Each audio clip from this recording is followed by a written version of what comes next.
ও আম্মা, আম্মা, কি হয়েছে বৌমা? এই যে তরকারি ভাত চপ সব কাড়া হয়ে গেছে, আপনার আসেন, চলে আসেন, খান। আরে আল্লাহ, তুমি তো গায়ে মেশে কি অবস্থা হয়ে গেছে, তোমার এত কষ্ট করার দরকার কি?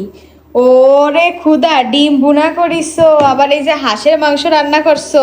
আমি কি তোমার বাড়ির মেহমান নাকি? আমার জন্য এত রান্না করা লাগবে কে? এত কষ্ট করে গায়ে মেশো, এত কিসের জন্য রাঁধতে হবে?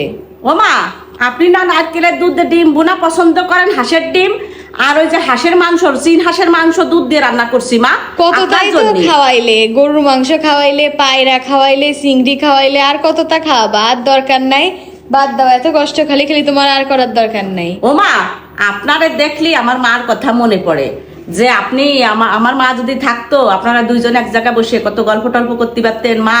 এই জন্যই আমার মার কথা মনে পড়ে, আপনারে দেখলি, এই জন্যই আপনারে আমি এত আদর করি মা। আমার তো মা নাই, এই জন্যই। তোমার মতো বৌমা যদি ঘরে ঘরে থাকতো তাহলে আর শাশুড়িকে এত কষ্ট পাওয়া লাগতো না। তোমার জন্য অনেক দোয়া করি আমি।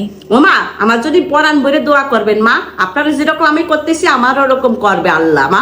আমার অন্তরেতে তোমার জন্য দোয়া চলে আসে বৌমা, তোমার জন্য আমার দোয়া করা লাগে না গো।